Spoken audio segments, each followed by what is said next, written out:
Welcome to this episode of Life to a Teee, where I'm joined with a great friend of mine. I call him Fusi. Everyone calls him different things, but we'll find out about that later. And on this episode, we're talking all things textiles, Lagos, and what he plans to do next with his legacy. So welcome, Fusi. Hey, my name is Afiz Olabi Fusiboy, aka Fusi, aka Fizz. There's so many AKs. Why is that? There's a story. So Fizz is when I was in the States. Yeah. It's easy to call me Fizz. What part of the States? DNV. I actually schooled in Virginia specifically. Oh, I did not know that. AC University, yeah. Okay, so what we like to do is we like to have rapid questions. We call it fire questions, rapid questions. So, tea or coffee? Coffee. Toxic. It's coffee. Coffee is, it's the American. That's the tea. We're talking about tea today. No, so we are talking about tea, life to a tea. It's the coffee part of the US part of you, I think, personally. Right. Okay, so vacations or staycations? Vacations. Oh, what's your favorite vacation place? Last place I went to was Bangkok. Oh, you did tell me this. I remember this. Yeah, so Bangkok. I just like activities, doing things, because when you travel, you expand your mind. You're able to see things other people are doing that you're not doing. Especially it's like, wow, this exists. I think when I went to Bangkok, I went to the 56th floor to eat. I've never been to a 56th floor to eat. Really? I lie. Food doesn't taste better on the 56th floor, but it was a nice, actually, experience. Just the people too. So traveling, best for me. So your travel, I like travel over staycations.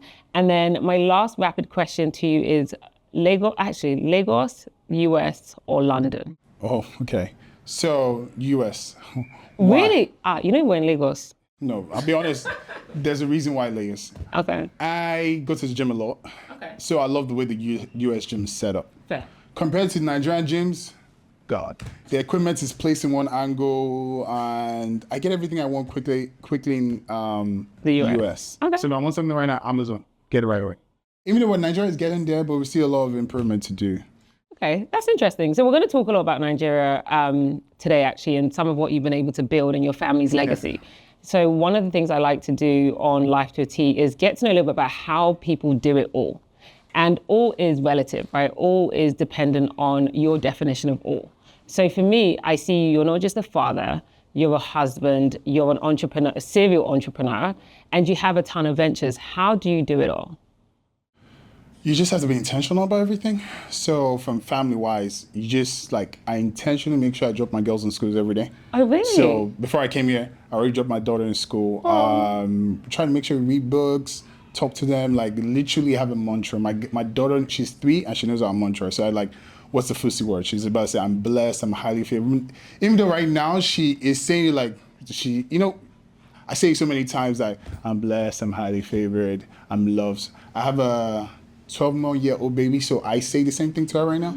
So from there, we're gonna mature to a different mantra, everything. But she always who's the most beautiful girl I know in the world? She says her name. So things like that. So try to consciously be there with them. What changed, and why did you decide to create a mantra for your 2 girls? Because I think it's very important. I think we all affected psychologically in different ways. Things are imprinted in our mind without us knowing. Mm-hmm. So she's young, so I need to instill that thing in her right now before she becomes, she's grown up. Because there's a lot of things out there, people talk to you in different ways, people try to bring your self-esteem down, but she needs to know that from where she's coming from. No matter where you go to, you're blessed, you're highly favored. And if you believe that, you become that. You become that. So I just believe it, as long as you believe it. So I think I was talking to someone today about it too, talking about how your mentality and your belief is very important. So if you believe in something, you can achieve it, no matter wherever you're in the world. Yeah. So I love that. And because you have 2 girls, so my dad is someone that I look up to. And one of the things I love growing up is my dad had 4 girls, and he had 4 girls. I was the youngest girl, and then we have my younger brother who's not young. He's, in his 20s, late 20s. And my dad woke up every day and told us he loved us. He hugged us. He kissed us. He showed my mother affection. So we grew up seeing the example of what love for us looked like. And I only realized once I became an adult that not everyone had this. So that's one of the things I love. I love that from now you're instilling it in your girls. You're telling them that they're wonderfully made. Because if a man tries to talk to me, and my husband knows this, I'm like, you're not telling me anything my father hasn't, right? So how are you different from all the men in my world? And, I love that. And I think, more men, if you have daughters, even if you have sons, it's really important to show them affection. And, men, especially the men growing up, I think it's really important for them to hear that they're loved and they are highly favored and they are blessed. I think it doesn't matter who you are raising. I think it's really important as parents, and we're both parents, to make our kids feel loved. And I love that you're doing it from such a young age. I do it with my daughter too. And I watch my husband do it in the mirror with her. He's just like, who's daddy's princess? And she's like, I'm daddy's princess. Exactly. And those little things matter. But talking about legacy, and we'll jump to that first, what does legacy look like for you when it comes to what you want to leave in the world? Legacy to me means my future generation would know that I existed, meaning that they can see that I have done something to affect them or make their life better. So that's like this mantra. I'm sure if my daughter grows up too, she's going to be able to tell her daughter. Our daughter is going to be able to tell her own daughter. So things like that, impacting my space, my business space, be able to change few things. Like recently, I listen to books every day. It's like everything in life just have to be intentional. So I'm going to work. I'm not listening to music. I'm listening to a book. And recently, I'm understanding that data is the future. So as a business owner in Nigeria, as a fabric seller, aka Omo Alasho, how do we get data to be able to help us in the future? If we don't get that data, we're not going to be able to be relevant. So having to start something that has to capture the data is something I'd like us to have as a legacy, or my legacy for the future. So that's actually interesting. So we've jumped ahead because I got excited about family, kids, the thing that makes me light up. But tell us what you do, because before we dive into you trying to change the fabric industry, what is your legacy right now? What do you do? So right now, make it very simple, I sell fabrics. So we sell fabric at Shobi. We cater to a whole bunch of wholesale, retail. The business has been existing for 35 years. So it was my actual grandmother started, but my mom took over. So now I'm looking to take over the company. Generational wealth. Generational wealth. So as people say, as Nigerian people, Omo Alasho ni mi. That's the best way I can put it. And random fact, you produced all of the fabric for my wedding. Yes. And that was such a epic experience for me, just so you know. So thank you. I was watching your video, everything that you posted. It was, literally, it's like, how could that happen? How would it allow such to happen? So to me, it was very traumatic, but it's also a learning experience to me, yeah. No, but it was like, the material quality was great. Everyone looked amazing. You made magic happen. So thank you so much. And, I think people often forget the unsung heroes. And one of the things I do try and highlight are the unsung heroes, the people in the background that are making magic happen, like you, like your company, like your family's legacy. And now you want to revolutionize the textiles industry. So I know it's hard. So how do you navigate the hard in Lagos? Because this is where you're based, this is where your headquarters are at. So you have to understand the kind of leader you are. You are, I think, I can't remember the word exactly, but you are a constantly changing leader. I don't think Nigeria can be taught in school, meaning that there's a lot of things that you have to learn yourself, because one thing I value the most is integrity. I value family, and I value, I can't remember the last thing, just skip my mind, but honesty. I think integrity and honesty. But what I'm trying to say is that in Nigeria, everyone is coming at you from different angle. If the government, your staff, just different things every single day. So being able to understand that and being able to adapt to every situation. Today, government official can just bring something. You need to pay TV license. It's like, where is that coming from? So you're able to understand, able to talk to them, able to manage your integrity in the sense that you're not bribing and you're paying the right department and everything. So it's a lot. Are you ever fearful? Every day. Wait, so what would you say your biggest fear is in the industry? Not carrying my family legacy. Are you scared you're going to lose it? Yes. Interesting. I didn't know that. Why? Because it's a very big name to to keep. It's a lot of work. A lot of people have come and gone. In the fabric industry. A lot in the fabric and just in life, you just see a lot of people that have done so great, that parents have done so great. The next generation is not living to their expectations. So being able to, I think my family name is good in terms of brazzers, but making sure that I take it from what level it is to a whole different level. So you're standing on the shoulder of giants, is what you're telling me. Basically. And I think you're doing a great job. I just want you to know that. I don't know if, I hope people tell you this. I think it's important. No, people don't tell me. Okay, well, you're doing a great job. Like between marketing and finding the right clientele and pricing, because I know the pricing market is really volatile right now. You're doing a great job in standing out amongst everyone else. Thank you very much. But what would you like to see change in your industry?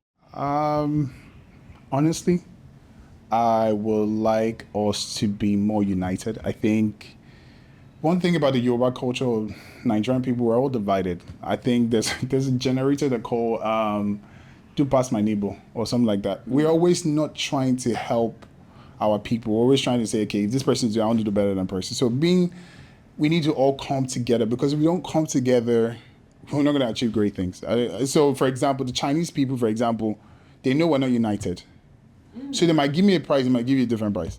And instead of us coming together to align on the price. Yes, we're having conversation, but no, it's not our thing in Nigeria to be saying no, having conversation, no. So it's things that we need to work together to make sure our country is better. Are you open with your pricing with other people within your industry? Be honest, I'm doing better. Okay, so it starts with you, right? And I think that's part of what you're trying to say is we have to make this change for the generations to come, because otherwise, to your point, we're going to be priced out. There'll be other people who come and sweep in and they're united and we're divided. So that's a rough position to be in. Chinese people are doing right now, they're marketing straight to the customers. Really? Yeah. Interesting. In Nigeria? Yes. On our land? If I'm coming to Nigeria right now, an airline, 85% of people coming to Nigeria are Chinese. Huh? Yes. I don't know if you guys are, I fly Qatar all the time, but I see that every single time. Chinese people, the people that fill the airport. So what you're telling me is there's an opportunity in Nigeria that we're not taking. Yes. As Nigerians. Yes. So how do we take it? Is it the United Front? I think United Front. That's the only way. Like diaspora, local, yes, doesn't matter. United Front in terms of Nigeria, the government too. The government's all about the money, but we're not careful. If we're not careful, like I say, we're not careful, the Chinese people are going to take over our economy. Wow. I'm telling you, there's a Chinese store. The woman does not speak Chinese.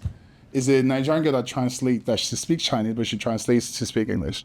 That's like, but the fact that a Chinese woman will open a store in Nigeria, she doesn't speak English, but she opens a store. How is that even allowed? Something. So definitely what I'm hearing is there's an opportunity for us to come together, collaborate, take what is ours. And also, like, I believe in partnerships. I believe if you are Chinese, if you're Indian, if you are Senegalese, if you're next door Cameroonians, I don't care. I believe it's like integrate the people that are from the land versus come and take over the land and leave us with nothing, which is my fear. I'm not against Chinese. Chinese people are wonderful. I have a lot of love for Chinese producers. They're wonderful people. But that sounds like I have black friends, okay? No, but this is different. But I'm talking in the sense of like, we need to unite. I think, as like they're saying, if you're not united, if the country's not united and we're all divided, we're not moving forward. Yeah. We just need to be united. We just need to be consciously aware that what we have enough. If the other countries are coming to Nigeria to get what we have, that means there's something we're missing. Mm. I'm like, every single time I say a Chinese person, last time I traveled again, the guy in front of me can't speak Chinese. The hostess was talking to me and he didn't understand anything. So why are they coming to Nigeria? Yeah, there's a big opportunity gap here. There is a big opportunity. But I love these conversations because I think more people need to hear it. People need to understand that, your livelihood is at risk if we don't collaborate. And I think we don't say it in layman terms like that. We go around the corner to say the thing we're trying to say, which is like, we have to work together or else we're going to be left behind. And I think that's this is a sidebar. We may keep this, we may not. But like even AI, like I think about where AI is moving to. AI can't do what you do, right? Which is physical textiles, unless it becomes a machine and it starts printing textiles. I don't know. We might not get there yet. But like there are things that we still need to learn or else we'll get left behind. And AI is one. AI is here to stay. And I always find that it may take longer to land in certain developing countries just because of a lack of resources. And I think that's the same thing you're saying. It's just like, if we have the resources here to come together in the textiles business, in any other industry, before someone comes in and takes over. Exactly. So with all Let that, me blow your mind, though. Let me blow your mind. Do you know that the Chinese people don't wear the material they sell to us? Of course not. Why do they wear the material? They're not Nigerian. They don't wear Ashobi. What's their So business? to me, it's just profound that the production is being made for us and someone never tests the material. So for example now...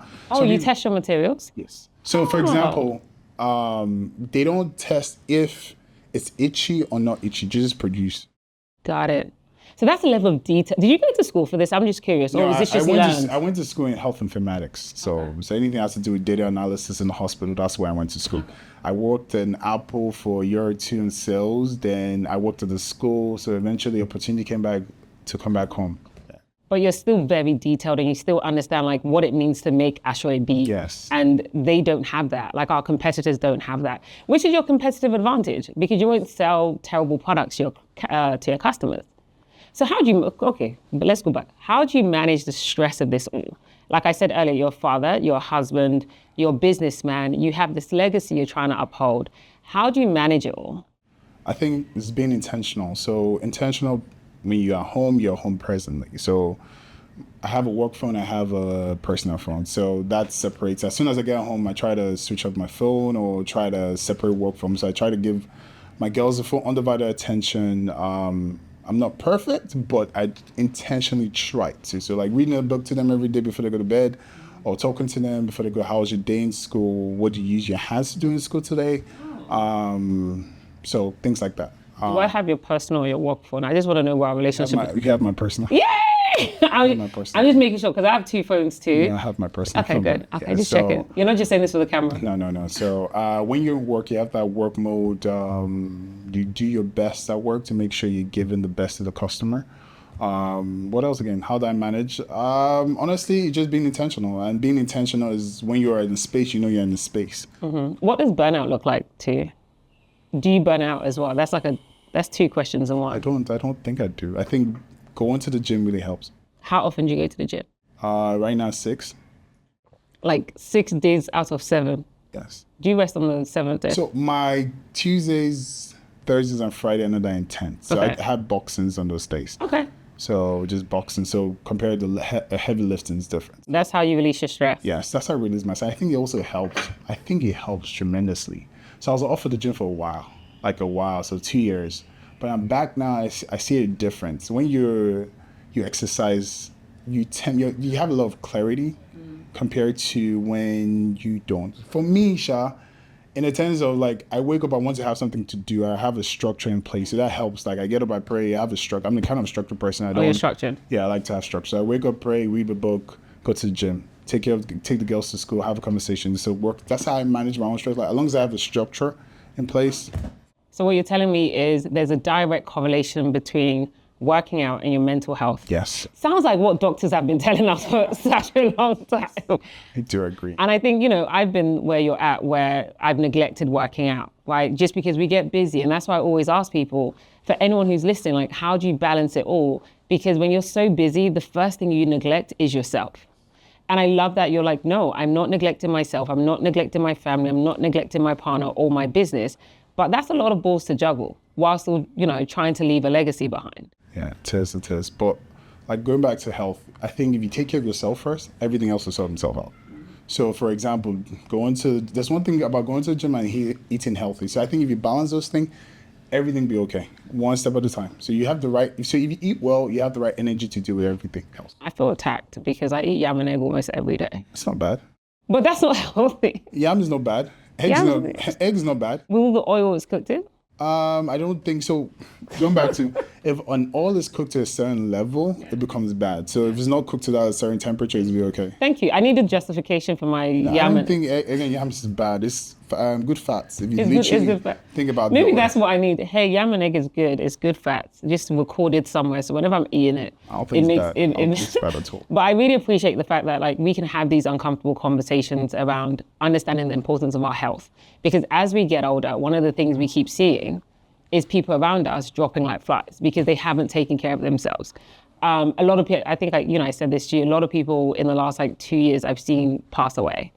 And it's been rough because everyone's young, right? So being young and but the same people I've seen, stress, not eating properly, not working out, working around the clock. And that's actually what made me create this podcast. It's what made me change my life. It's like, how do I maximize my life to a T so that, when I think about my daughter, she's not watching her mother work herself to the bone. She's watching someone who plays tennis on a Tuesday, every Tuesday religiously. She's at school when I play on Tuesday. And then she's seeing someone who can read to her at night, right? It's that balance of, I see my mom working, but I also see my mom taking time for herself. And I think our generation has started making that shift of, more, I can't come and kill myself. It's just consciously being healthy. I think it's just conscious. As long as you're conscious about everything, conscious about your health, you're conscious about your kids, your family, everything will work out. Would you change anything? Yes, I change in the sense of every day is an improvement. I'm looking to improve every day. So today, better than yesterday, yes. I think about when I sleep, okay, today, what am I grateful for today at this moment? Because little thing counts. Yesterday, I was able to skip for 15 minutes and I haven't done that before. So change, when you say change, I feel like change to me is improvement. Yeah. Every single day, as long as you're making little step to improve, it's very important. Would you change your journey? AKA, would you have come back to Nigeria to do what you're doing now? If no one was watching, would you change your future? That's a very important question. Yes and no. I'll say yes and no because there's something I try to listen to a lot. It said, you never know if you make a right decision, but you have to make that decision the right decision. I don't understand you. Mm-hmm. So should I go to Ikeja or should I go to Lagos Island? I don't know which would be good, but I have to make sure going to wherever choice I pick is the right decision. Yeah. So you understand? Yeah. So you make it work. Make it work. Got it. So can I change anything, or would I go back and still make the right decision, or come back to Lagos to stay in the US? Whatever decision I make, I just have to make it work. Got it. So I like that. So what would you say to younger Fusi?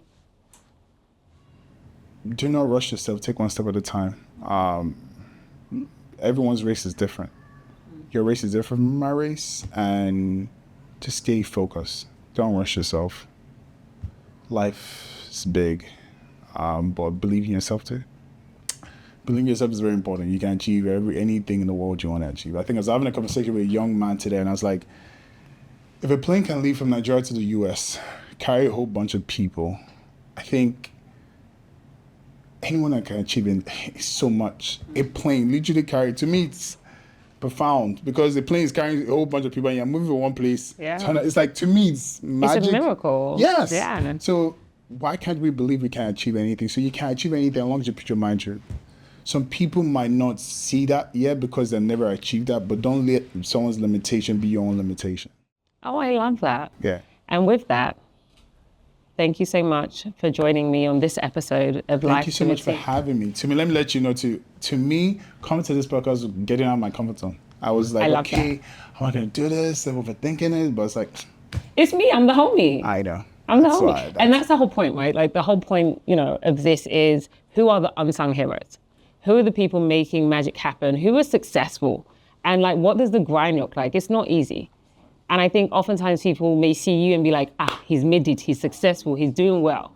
And it's just I work hard. I probably work more than I want to in this season. And there are seasons, and we don't really cover it, but there are seasons where you work harder because you're sowing something you want to reap down the line. And we don't talk about that. They just see glitz and glam. They see enjoyment, they see nice cut. And it's it took years. We've had some hard conversations. Yes. So I know you've worked incredibly hard. So I appreciate you. I appreciate you too. Maybe there'll be a part two. Random question. How do you manage yourself? How do you manage juggling all the way from the States, coming to Nigeria, next minute back in the State? How are you doing all that though? That's a great question. And I have different methods to how I manage, my life to a T. And one of the things I do is I prioritize. I prioritize the things that matter and the things that don't matter in the season. And I say it to all my friends, and I've said it several times across different podcasts, but essentially it's I will always be there when you need me. I can't be there when you want me, because everyone wants me. So in certain seasons, you need to tell me, hey, I need you. So there'll be, there's seasons I'm not proud of. There's seasons where I've missed my sister's wedding because I was unfortunately stuck in another country. And then there's seasons where, I've had my parents who were sick and I drop everything and I run over to the UK. So there will be seasons that require you to go and show up for the people who need you. And then there are seasons where I love you so much, but I can't be there because you want me to just come and enjoy. And I'm not in an enjoying season, I'm in a sowing season. So knowing that difference, because, me and my friends spoke about this a few weeks ago, I want to sit down and watch my crop harvest. Yes. And I just want to be sitting and watching it because I knew I planted seeds and I knew that it was the season. But it's not forever. And I think people get caught up with, is this my life forever? And it's like, no, it's not your life forever. It's your life for now. I love that. I love that. So that's how I manage myself. I love the fact, I'm just taking away the fact that having that mentality, you have that different seasons. As long as you have that mindset that different season, you prioritize what's important in that season. That's a lovely takeaway. Yeah. Well, thank you so much. I appreciate you. Thank you so much for having me. Thank you so much for joining us on this episode of Live to Teee with Fusi. Looking forward to a part 2, possibly. Yeah, possible. Yeah.